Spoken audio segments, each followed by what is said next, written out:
Jumpa lagi dari TV. Ya, sesuai permintaan kalian kita review nih Advan Pixel War ya.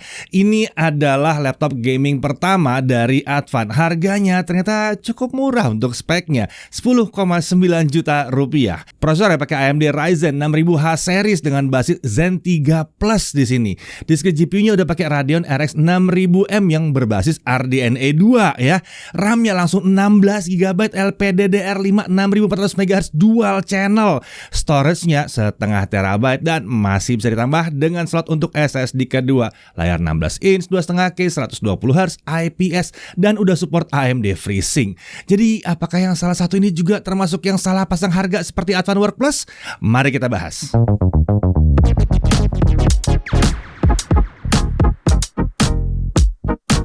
Ya, emang cukup mengejutkan ya, merek lokal yang satu ini juga ikut main di segmen laptop gaming. Nah, kita mulai pembahasannya dari spesifikasinya. Untuk prosesor, dia pakai AMD Ryzen 5 6600H, codename-nya Rembrandt ini ya. Arsitekturnya Zen 3 Plus, fabrikasi 6 nanometer, default TDP 45 watt, dia punya 6 core dan 12 thread. Total L3 cache-nya adalah 16 MB. Integrated grafisnya pakai AMD Radeon 660M. Untuk VRAM yang dialokasi adalah 512 MB. Nah, kalau di laptop Advan yang satu ini ukuran VRAM-nya bisa diubah-ubah nih ya. Nah, untuk memori atau RAM bawaannya itu adalah 16GB LPDDR5 6400MHz langsung dual channel 128 bit. Memang sih karena pakai LPDDR5, RAM di laptop ini nggak bisa di-upgrade. Tapi ini sudah pakai LPDDR5 ya. Jadi ini membuat laptop ini punya kecepatan RAM yang lebih tinggi dibandingkan kalau pakai SODIMM DDR5. Kecepatan paling tinggi untuk SODIMM DDR5 adalah 4800MHz untuk prosesor ini, sementara untuk LPDDR5 itu mencapai 6400 MHz. Uniknya di menu BIOS ada menu untuk mengubah kecepatan RAM. Laptop yang harganya 20 juta aja belum tentu punya menu unik seperti ini. Selain itu, penggunaan RAM LPDDR5 juga membuat bodi laptop jadi lebih tipis ya. Nah, untuk storage dia pakai setengah terabyte atau 512GB SSD M.2 NVMe PCIe Gen 4x4. Laptop ini juga menyediakan slot M.2 kedua, jadi kita bisa dengan mudah nambahin kapasitas storage. Untuk discrete GPU dia pakai AMD Radeon RX 6500M dengan kapasitas VRAM 4GB GDDR6. Seperti integrated graphics-nya, discrete GPU ini juga pakai arsitektur GPU RDNA 2 sehingga sudah mendukung teknologi ray tracing. Dia dilengkapi dengan 16 compute unit dengan 1024 stream prosesor. Sayangnya emang discrete GPU ini belum mendukung kemampuan encode untuk video 4K H264, H265 atau HEVC dan AV1. Kemampuan encode itu seperti biasanya dibutuhkan untuk software editing atau transcoding video untuk mempercepat proses ekspor video. Kemampuan decode video AV1 juga belum ada di discrete GPU yang satu ini. Untungnya, kemampuan decode video AV1 tetap dimiliki oleh integrated graphics-nya. Jadi kita bisa ngejalanin video AV1 tanpa perlu menggunakan tenaga dari CPU. Dan menariknya di sini pengguna bisa mematikan discrete GPU tersebut dan menggunakan integrated graphics saja. Menu untuk mematikannya ada di dalam BIOS. Lalu untuk wireless connectivity dia menggunakan modul AMD RZ608 dengan chip MediaTek yang udah support Wi-Fi 6E dan juga Bluetooth versi 5.2. Untuk kapasitas baterainya ada di 65 Wh dan OS-nya adalah Windows 11. Untuk bodinya form factor-nya adalah clamshell, jadi klasik ya, laptop klasik. Materialnya adalah perpaduan antara logam dan polikarbonat. Untuk warna ini abu-abu gelap ya. Nah, walaupun namanya laptop gaming, Advan Pixel War ini ternyata punya penampilan yang sederhana dan minimalis tanpa kebanyakan ornamen gaming yang kentara di sini. Bentuk bodinya pun hanya kotak tanpa lekukan-lekukan yang aneh ya. Selain itu, area punggung layar juga dibuat polos dengan hanya menampilkan logo Advan di pojok atas aja. Kalaupun ada ornamen, hanya tombol power berwarna orange yang bentuknya segi 5 dan karet penyangga laptop berwarna orange pada bagian bawah dengan bentuk huruf V. Untuk dimensinya, panjangnya 35,9 cm, lebar 26 cm dan ketebalannya hanya 1,9 cm. Ini tergolong tipis untuk ukuran laptop gaming. Bobotnya juga nggak berat-berat amat, laptopnya hanya 2,07 kg ya, tergolong ringan ini untuk laptop 16 inci. Untuk charger ini juga termasuk ringan di 385 gram dan ini adalah charger 120 watt. Total bobot kalau dibawa-bawa dengan chargernya hanya sekitar 2,46 kg. Untuk display ini ukurannya adalah 16 inci. Ini adalah ukuran layar yang kekinian ya. Laptop gaming lainnya di kelas harga segini ini tuh biasanya 15,6 inci ya. Resolusi juga kekinian banget di 2,5K atau 2560x1600 pixel, aspek rasionya 16:10. Lagi-lagi, laptop gaming lain rata-rata tuh masih Full HD aja, yang ini udah langsung 2,5K. Refresh rate-nya 120Hz dan sudah mendukung teknologi AMD FreeSync. Panelnya IPS. Kalau kami ukur dengan alat kami, hasilnya adalah tingkat kecerahan maksimalnya 422 nits dalam ruangan. Ini tergolong tinggi, lagi-lagi untuk kelas harganya. Sementara untuk gamut coverage-nya adalah 95,3% sRGB dengan gamut volume di 101,8% sRGB. Kemampuan seperti ini membuat layar ini jadi cocok untuk content creation yang membutuhkan akurasi warna yang baik. Hal ini juga membuat mata kita dimanjakan saat kita main game dan nonton film. Layar ini juga sudah menggunakan permukaan non-glare, jadi lebih minim pantulan bayangan yang dapat mengganggu kenyamanan pada saat pemakaian ya. Bingkai layar juga sudah menggunakan desain yang cukup tipis untuk sisi kanan dan kirinya, sehingga kekinian memberikan sensasi tampilan nyaris tidak bertepi di sini. Nah, laptop gaming ini dilengkapi dengan kamera 720p 30fps. Untuk mikrofonnya ada 2 buah ditempatkan di sisi kanan dan kiri kameranya. Untuk kemampuan kamera dan mikrofonnya kurang lebih seperti ini.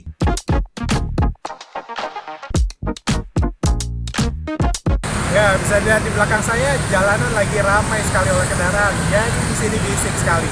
Jadi gimana kualitas rekamannya?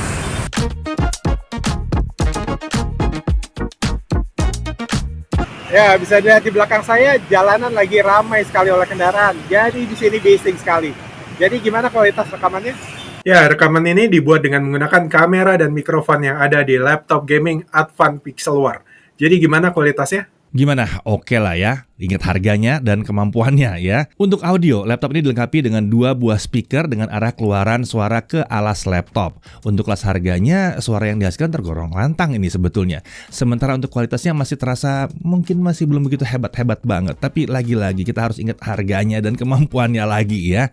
Nah, untuk konektor-konektor, di kiri ada satu Kensington lock slot, ada satu 3,5 mm audio combo jack, ada satu SD card reader.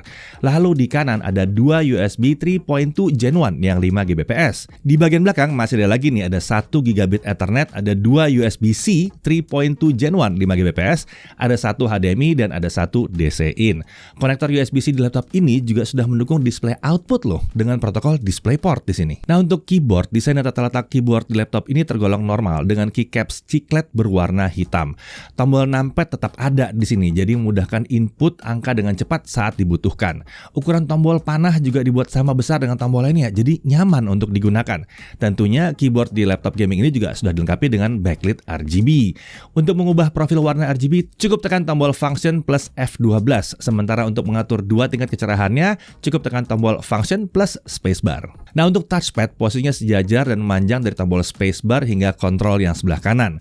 Uniknya, area touchpad ini menggunakan warna hitam dengan motif segitiga di pojok kiri bawah yang dibentuk dari bulatan-bulatan kecil berwarna orange. Nah, untuk keamanannya, laptop ini dilengkapi dengan pengamanan untuk kameranya berupa penutup fisik untuk mencegah kita bisa diintip. Ini luar biasa ya, lengkap juga faktor pengamanannya di sini ya. Nah, sekarang kita bahas cooling systemnya. Sistem pendingin laptop ini dilengkapi dengan 5 heat pipe dan 2 buah kipas. Sementara itu, untuk ventilasi pembuangan panasnya ada 4 titik, 1 ke kiri, 1 ke kanan, dan 2 ke arah belakang. Sekarang kita masuk uji performa. Laptop ini memiliki 3 profil performa yang dapat diatur dengan menekan tombol function plus huruf F1. Uniknya, profil performa di laptop ini tidak memiliki nama, tapi diwakili oleh warna. Ada hijau, orange, dan merah pada lampu tombol power dan di icon untuk OSD-nya. Warna hijau ini sepertinya adalah mode hemat daya, warna orange adalah mode defaultnya, dan warna merah adalah mode performa paling tinggi. Sekarang mari kita lihat kalau kita pakai Cinebench R15, kita looping 20 kali untuk lihat konsistensi performanya. Untuk skor tertingginya adalah 1733 di mode warna orange, sementara 1766 kita peroleh di mode warna merah. Sementara skor yang dapat dipertahankan adalah 1660 sampai 1680 di mode warna orange, 1640 sampai 1650 di mode warna merah, walaupun di awal memang sempat bertahan di atas 1700 poin. Menarik ya, ternyata mode warna orange punya sustain yang sedikit lebih tinggi. Jadi untuk pengujian berikutnya kita pakai orange aja ya. Nah, untuk suhu kerja dengan Cinebench ini di mode orange, suhu prosesor bergerak di rentang 84 sampai 98 derajat Celcius. Sementara di mode warna merah, itu suhu prosesor bergerak di rentang 82 sampai 96 derajat Celcius. Tapi itu kan pakai Cinebench. Mari kita lihat kalau kita pakai Blender gimana ya. Jadi pakai aplikasi beneran aja lah sekarang kita lihatnya. Kita pakai Blender 3.4.1 dengan barbershop scene. CPU rendering ini semua selesai dalam waktu 40 menit 49 detik. Sementara kalau kita pakai GPU rendering dengan HIP, kita dapat 9 menit 55 detik. Uniknya, di mode rendering HIP ini, Blender dapat menggunakan kemampuan discrete GPU dan integrated graphics secara bersamaan. Nah, untuk suhu kerjanya pada saat melakukan GPU rendering dengan HIP ini ya, di mode warna orange, suhu prosesor dan discrete GPU dapat bertahan di bawah 70 derajat Celcius, walaupun di awal sempat lompat ke 86 derajat Celcius. Jadi kelihatan terjaga lah suhunya di sini. Lanjut ke Adobe Premiere Pro 2023. Untuk video 4K 2 menit 7 detik ya, dengan software only selesai dirender dalam waktu 14 menit 46 detik. Kalau kita pakai GPU acceleration dengan OpenCL, ini semua selesai dalam waktu 5 menit 59 detik. Sementara itu, kalau kita pakai video Full HD 60 fps 2 menit 7 detik, software only, semua selesai dalam waktu 2 menit 57 detik. Kalau pakai OpenCL, selesai dalam waktu 1 menit 30 detik. Nah, kalau untuk suhu kerjanya, saat 4K video export pakai akselerasi OpenCL, suhu prosesor itu dapat dikendalikan di bawah 75 derajat Celcius. Sementara discrete GPU-nya dapat ditahan di bawah 60 derajat Celcius saat menggunakan mode warna orange. Sekarang kita lanjut ke software video editing yang profesional tapi versi gratisnya. Ini adalah DaVinci Resolve 18. Untuk video 4K 60 yang 2 menit 7 detik selesai dirender dalam waktu 7 menit 20 detik. Sementara kalau videonya adalah Full HD 60 fps 2 menit 7 detik selesai dirender dalam waktu 1 menit 52 detik saja.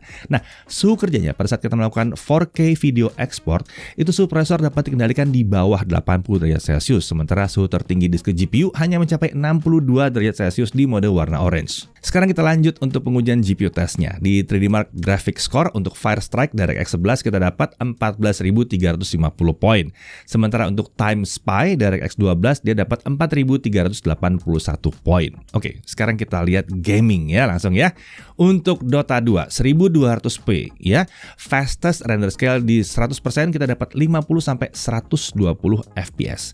Untuk CS:GO 1200p lagi low kita dapat 180 sampai 300 fps. Untuk Shadow of Tomb Raider 1200p high, ray tracingnya di medium ya, kita hidupkan ray tracingnya, kita dapat 50 sampai 60 fps, walaupun kadang memang ada sedikit penurunan di bawah 50 fps, tapi masih oke lah nih ya. Untuk God of War 1200p original, FSR-nya di quality kita dapat 55 sampai 65 fps.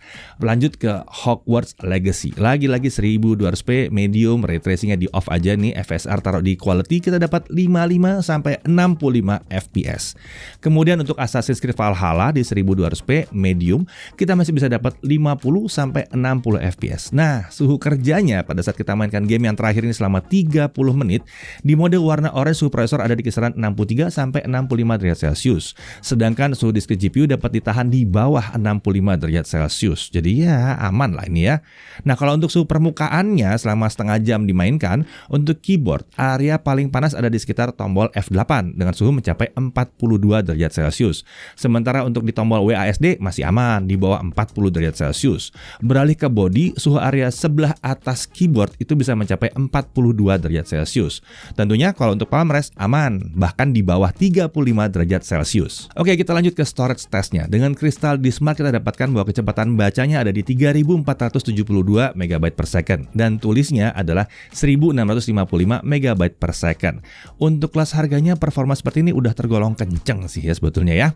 Kita lanjut untuk baterai life-nya. Untuk pengujian baterai tingkat keterangan layar kami atur ke kisaran 150 nits dengan mode warna orange, volumenya adalah di 25%.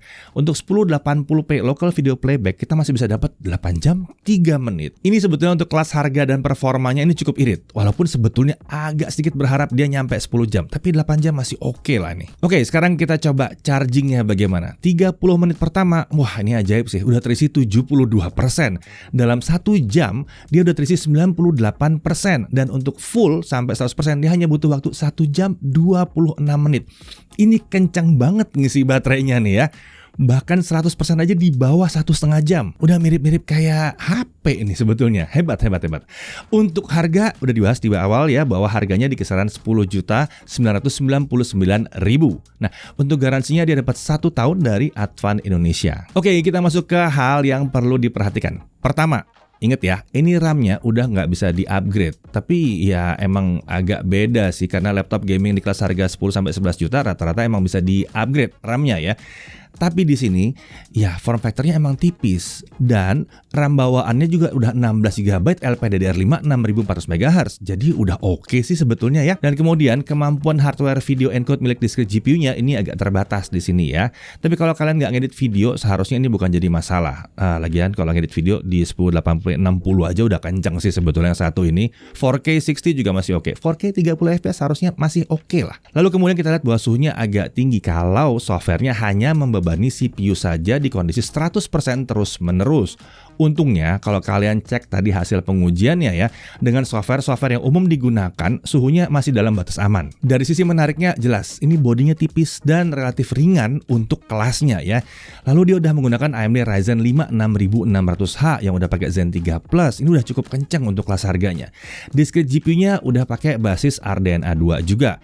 Kencang untuk gaming di Full HD baik AAA maupun game-game kompetitif atau e-sports. Dan dia cukup kencang juga untuk editing video 1080p 60 fps, bahkan mungkin 4K 30 juga masih oke lah ya. Suhu kerja untuk aplikasi-aplikasi yang real world itu terkendali aman di sini. Lalu RAM-nya ini RAM mewah, 16 GB LPDDR5 6400 dual channel. Ini sih kenceng banget ya. Kemudian dia masih bisa menggunakan 2 SSD M.2, jadi dengan mudah bisa di-upgrade.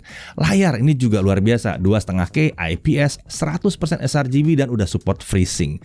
Konektornya juga lengkap ya. Keyboardnya udah punya backlit RGB dan dia punya Wi-Fi 6E dan Bluetooth versi 5.2. Kecepatan chargingnya juga mantep nih, cuma 1,5 jam, bahkan 1 jam udah langsung 98%. Jadi menurut kalian yang satu ini salah harga juga nggak? Atau kemurahan juga nggak? Tulis di kolom komentar ya. Ya, ini emang cukup mengejutkan bahwa Advan nggak mau ketinggalan. Dia langsung terjun ke segmen laptop gaming juga. Untuk produk pertamanya, racikan spesifikasinya cukup oke lah ya, dengan harga menarik di 10 jutaan. Jadi pertanyaannya, Advan Pixel War ini cocoknya untuk siapa? Ya, yang pertama untuk gamer yang cari laptop gaming yang tipis dan ya relatif ringan, ini menarik banget ya.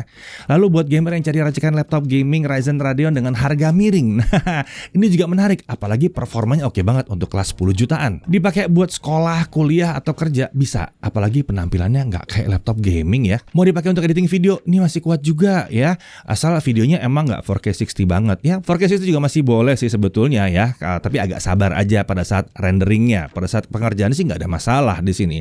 Dan layarnya juga udah mantep buat ngedit-ngedit. Dipakai untuk programming tentu bisa aja. Tapi memang spesifikasinya pastikan aja udah cocok dengan kebutuhan kalian. Ya, pada akhirnya kami lihat bahwa ini adalah awal yang cukup baik untuk Advan yang memulai debutnya di segmen laptop gaming. Yang jelas Advan Pixel War ini hadir di harga 10 jutaan atau ya bolehlah kalau mau dibilang 11 juta ya. Tapi dengan kelebihan-kelebihan yang jarang ditemukan di laptop-laptop high performance lainnya di harga segini. Ya, layarnya, bobotnya, dan ketebalan atau mungkin dibilang ketipisannya itu memang spesial banget untuk harga segini. Saya Didi Irfan, Jaga TV TV.